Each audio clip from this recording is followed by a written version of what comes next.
Dog Works Radio is sponsored by Alaska Dog Works. Check out their website at alaskadogworks.com. You can support this podcast on patreon.com/firstpawmedia. Hello and welcome, everybody. This is Robert with Dog Works Radio, and today I am joined by a journalist and a New York Times bestselling author. Her name is Jennifer Holland, and we're here to talk about her brand new book called Dog Smart. Jennifer, how's it going today? It's going great. Thanks for having me on. Well, thank you very much for joining us. Could you do us a favor and just briefly tell us who you are and what you're all about, please? Sure. Yeah. So I have been writing about animals pretty much my whole career. I worked for National Geographic magazine for many years, so I was kind of in the wild animal world for a long time, and then just turned my attention to animals closer to home for the Unlikely Friendships series, which was my first set of books, and that eventually moved me into the dog world, and here we are with Dog Smart now. So with that gig with National Geographic, I talk to a lot of authors and, of course, listen to a lot of podcasts. And I think that that's one of the best gigs as a writer. And maybe you can tell us a little bit about that.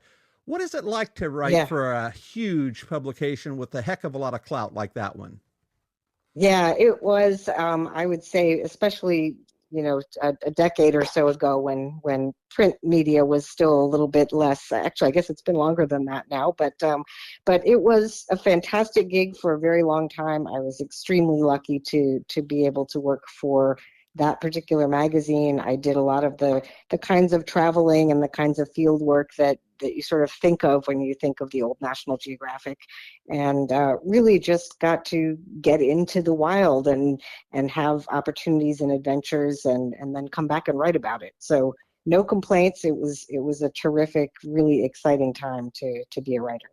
Can you share one of those stories, just one of those off-the-wall things? When you think about National Geographic, you often go back to those old shows, Explorer, I think it was called, and those people seem to have the coolest job in the world. Do you have a story about one of those?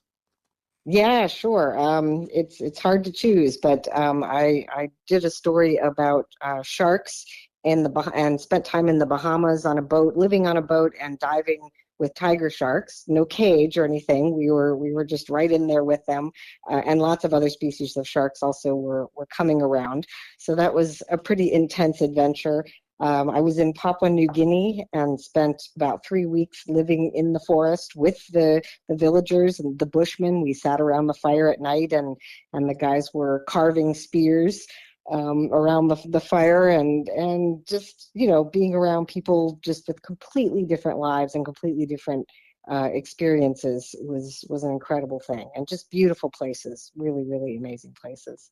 I love that, and I'm sure that definitely shaped your thinking of dogs and how they interact, especially when you're amongst other species other than the ones that literally sit at our feet. And I know that you have a couple of dogs yourself. Tell me a little bit about those guys. Yeah, I've got one sitting right here. His name is Monk. He's a Kai Ken, which is a Japanese breed, kind of a foxy sort of furry creature with the pointy ears and sort of the curled up tail. And then we have a Korean Jindo named Geddy. We have a music theme, so these are named after Geddy Lee from Rush and Thelonious Monk. And we used to have a dog named Waits after Tom Waits, so we have some themes going in the house. But the Jindo, he's a wonderful dog for our family, but they're definitely not for everyone. They're not sort of the loves everybody, and they have such high prey drive and kind of that intense protectiveness that doesn't always work around some people. So we've managed to work with him, and we love him, but he's a little bit of a challenge.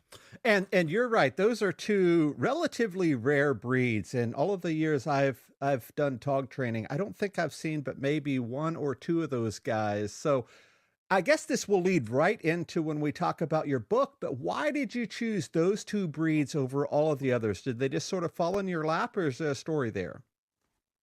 My husband was kind of got interested in the Asian breeds, and we like the look of those kinds of dogs, and just got befriended somebody that was interested in sort of holding on to these lines of some of these rarer breeds. And so we sort of got wrapped up that way. I grew up with Golden Retriever, Weimaraner, kind of more typical, probably easier to manage dogs than these. But they're really very interesting. They're very smart. Extremely stubborn. I would say probably difficult to train, at least in our experience. But they've been, really wonderful, and of course we love them because they're our family. So you're calling in from Maryland, kind of the suburbs, if you will, of DC metro area. What is it like to have those types of dogs in that environment? Can you describe that a little bit? Yeah, they're not the Kai Ken is social and he's fine with other dogs, but with Jindos they're a little they can be a little tricky. They're kind of good solo dogs, and so we do find that living in the suburbs with everybody out with their dog, we do have to even be a little bit careful about, if someone's coming down the street with their dog, we might turn, go the other way, just because that interaction can be a little bit strained, a little bit difficult with him.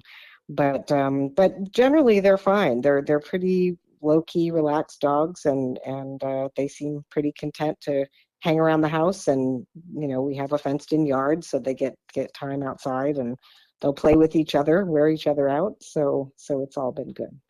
So your new book, Dog Smart: Life-Changing Lessons in Canine Intelligence. Obviously, my first question is comparing and contrasting with what you've done in the past with different species. You talked about sharks and other things. Where do they lie on your understanding of that spectrum in terms of intelligence?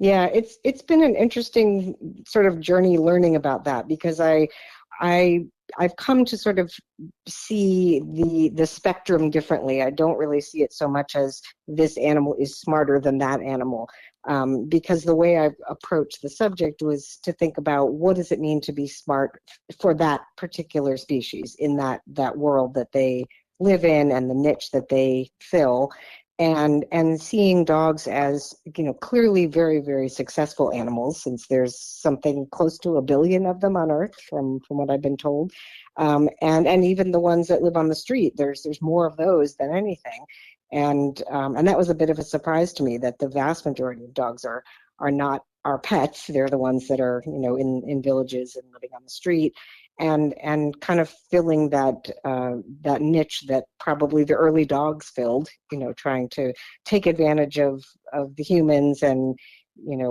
kind of make a life at the edge of our society, but still managing to thrive in that space.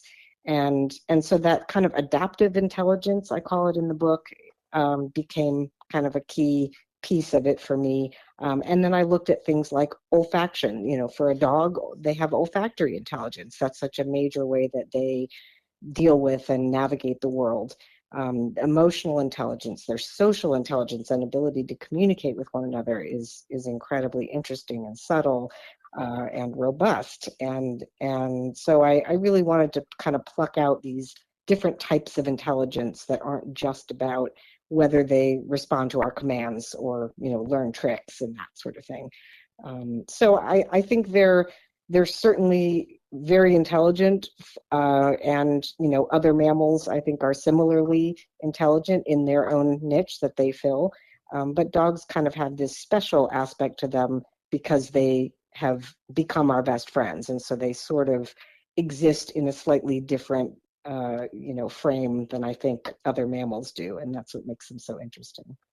And you're right. It's definitely that adaptive behavior and adaptive intelligence that's really shaped the species as a whole. I would definitely argue that it's probably one of the most diverse species in the world in terms of adaptation, because we've realistically taken a species of animal and molded it in a way where they do exactly what we want them to do for whatever task. And we were talking about Yeah. your different types of breeds with the Jindu and those other more rare breeds compared to the Golden Retriever and the German Shepherd. And all of those are definitely dogs, but they're all bred for specific behaviors, right?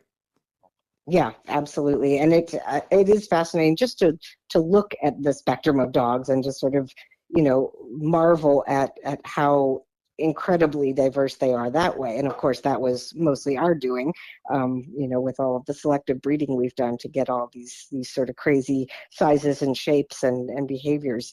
But yeah, they really, I think there's so much going on that is the same. A dog is a dog, but also they're just so individual, and there really isn't just one dog. It's not the dog. It's this whole sort of world of animals with different attitudes and different levels of intelligence and different behaviors. And there's so much to know and learn and love about them.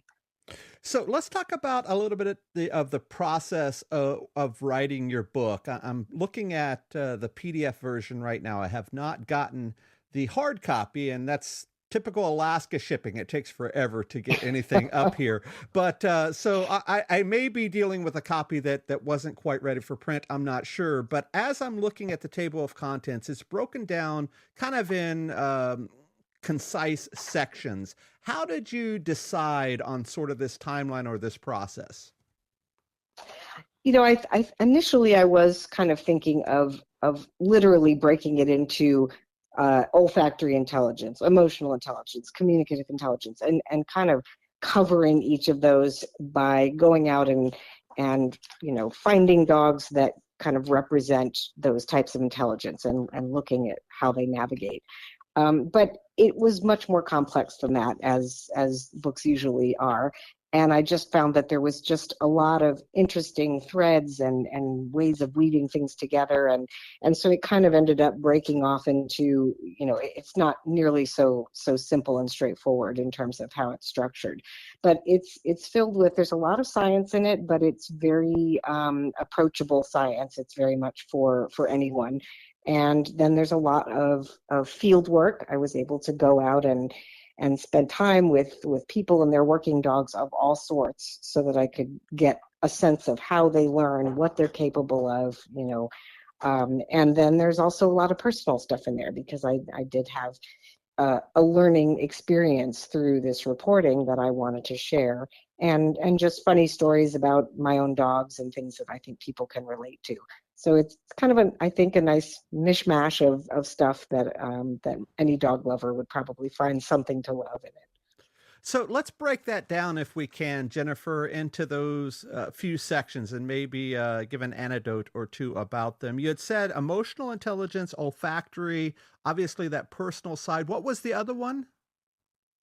Well, there's a lot of science, like there's sort of the lab science. I have the dog that gets into the MRI, where scientists are actually studying what's going on in the brain when they're exposed to certain things, and what does that tell us about how they're thinking and how they're learning and what their preferences are. So there's that kind of thing.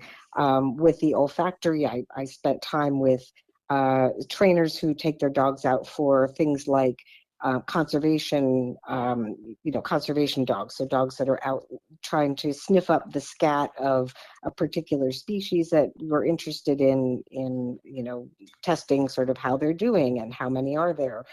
So I was out in Washington State and followed around a lovely young woman whose dog does that kind of work. And incredibly, this dog can, not only find the scat of, a particular species that she wants to find, but it can distinguish between, two very similar species. The scent is just different enough that this dog can actually find different things that you would never expect it to be able to distinguish between. I was on a boat with a dog that sniffs for whale poop as it floats on the surface and helps to basically guide the boat driver to the floating poop so that they can sample the whale scat, and they can test it for how the nutrients in it and the stress levels, stress hormones, that kind of thing. So those are some of the olfaction. I also spent time with a woman whose dog searches for ancient remains, and they're using dogs to mark old cemeteries. For example, down in Alabama and Florida, there are a number of areas where there were black cemeteries that didn't have any sort of border. There were no markers. And so they've gone through and they're kind of telling the story of the people that were there and the history and figuring out where these remains are so that they can be protected and honored. And then in terms of emotional intelligence, I was with some people that do the kind of comfort dog experiences. So whether it's at a retirement home or a courthouse where children may have to go through very stressful courtroom experiences, there's dogs that are trained to be kind of help kids through those kinds of experiences.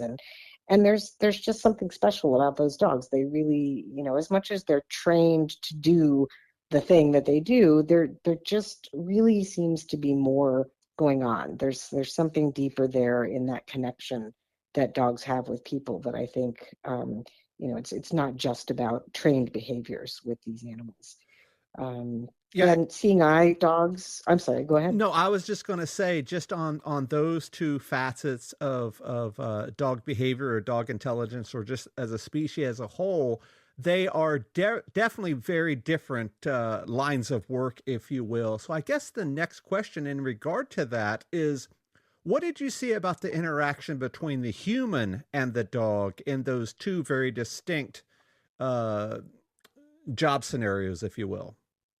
Yeah, I think as much as the jobs are different, there's a lot of similarity across all of the different working dogs that I observed and spent time with the trainers and owners, because it's really, there's that connection. There's the dog paying attention and the person kind of getting it, understanding what the dog needs in order to know what it's supposed to do. And sometimes that communication between dog and owner or handler was so subtle that it was, again, just a really remarkable thing that you just you just see that these animals are special. There's just something there in their DNA that really has made them bond with us in a very particular way. And so regardless of the job that the dogs were doing, even the military dogs, or the police dogs that are doing something, very, very different from comforting a child, but still the connection with the handler was absolutely essential for the dog to succeed. What about you mentioned briefly about service dogs, and I think a lot of people, when they think about working dogs or dogs that are, just supremely intelligent, they're thinking about these dogs that have these types of robust jobs, whether they're, like you said, military dogs or police dogs or whatever. Tell us a bit about that, and was that at all different than the other types of things that you saw in the field? Yeah, I think because the behaviors that they have to learn are, some of them are so intense. Like a police dog, for example, you have to train this dog, which, dogs have been, bred to be our friends. And here you have to train the dog to know when it's okay to attack, sometimes to bite, and also to cease doing that if necessary. If a situation changes and the dog has to not go forward with this thing that is learned to do. So there's this really kind of complex dance that has to happen, where the dog has to be ready and available to do these things, and then also available to stop. And when you see with the seeing eye dog, very different thing, because it's really all about protecting this person, about making sure, that regardless of whether, for example, an obstacle in the road is going to affect the dog has to realize it's going to affect the person. So there's kind of an interesting thinking process that has to happen there, which I found really fascinating. The sheepdog, the communication with the shepherdess, remarkable how intense and how robust that communication is for that dog to do its job and to do it well.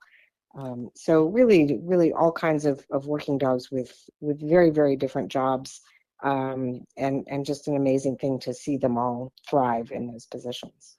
So if we could circle right back to that, the seeing eye dog for just a second before we talk a little bit about your personal side of this. Jennifer, you had said that the dogs had to put themselves in maybe not harm's way, but you know what I mean when I say that. That is a Hmm. very different type of intelligence than or training than your typical dog has. They have to Yeah. literally make the decision that is best for the person, which is totally different than our typical understanding of dog behavior, isn't it? It is. It is, and fascinating, really, to think about. And one of the, I think, most interesting things I learned about was this idea of intelligent disobedience, where the dog may have to make a choice that is opposing what they're being told. So, for example, if somebody with a guide dog is trying to, is gesturing or commanding the dog to go forward, and the dog realizes that there is a danger, the dog has to choose not to follow that command. And so again, just kind of this push and pull of, I've been taught to do this, but I have to know better than the person sometimes, and I have to know when it's okay to say no. And I just thought that was a really interesting concept that I'd never really thought about. But these dogs are very able to do it and to switch back and forth, between doing what they're told and not doing what they're told when it's appropriate. So you had mentioned there was a personal side to this, and I would imagine people that are writers often include that sort of self-reflection in their writing. What did you learn about yourself or your own dogs in this project?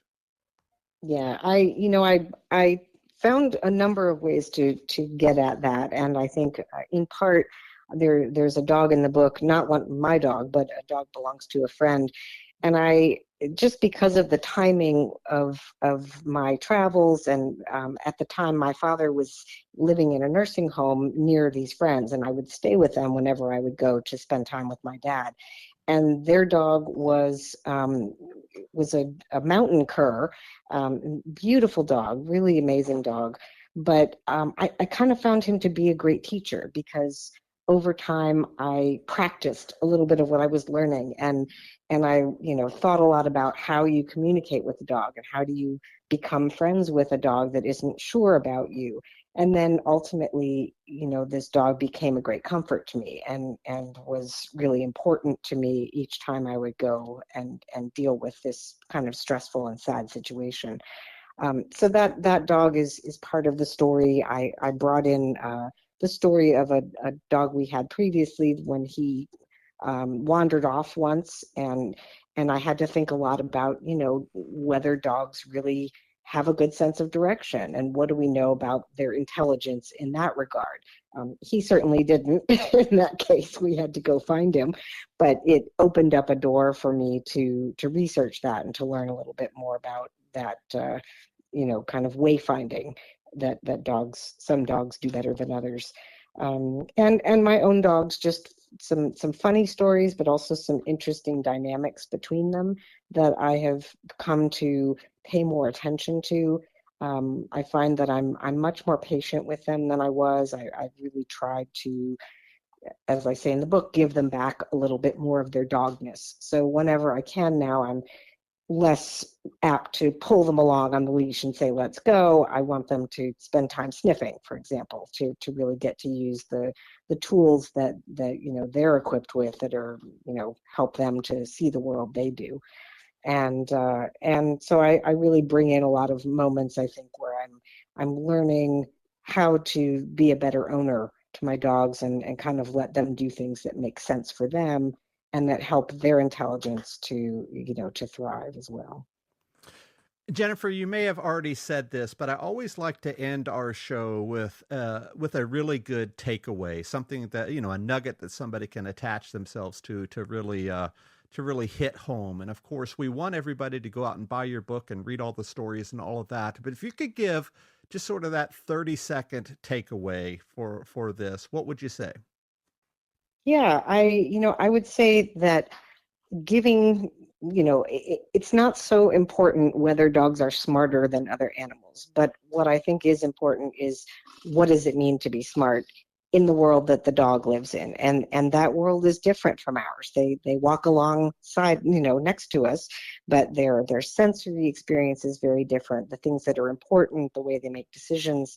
And the more we can recognize that, and I think try to see the world through, their eyes and through their nose, and let them be dogs and do the kinds of things that make sense for that species, even when they go against kind of the manners that we expect them to have in our context.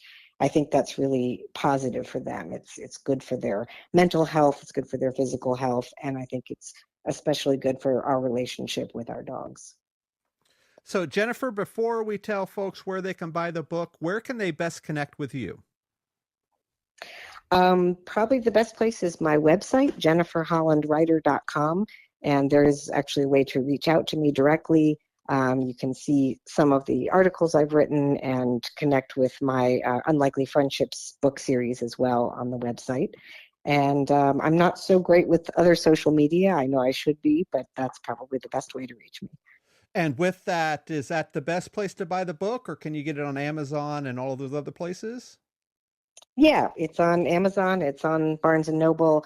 You can also go to the Disney Books page, and I think it lets you select whatever store you want to buy it from. So that's a way to access it as well. And hopefully your local bookstore, if you still have one, would also carry it. There you have it, guys. Jennifer Holland and her brand new book called Dog Smart. We'll definitely put some links down in the show notes on not only where to buy it, but also to connect with her as well. Jennifer, it was a pleasure. Thank you for being on the show. Thank you so much. I had a good time. Thank you. On behalf of my guest today, this is Robert for DogWorks Radio. We will see you guys next time. Goodbye. From First Paw Media, this is DogWorks Radio. We hope you enjoyed this podcast, and we invite you to subscribe in Apple Podcasts, Spotify, Stitcher, or wherever you get your podcasts. You'll find a link on the episode notes. You can tap or swipe on the episode cover art, and you'll see some offers from our sponsors. You can support our show by supporting them. If you like what you have heard, we would love it if you could give us a 5-star rating and tell your friends how to subscribe too. Your hosts are Robert and Michelle Forto. Our producer is Robert Forto and created for First Paw Media.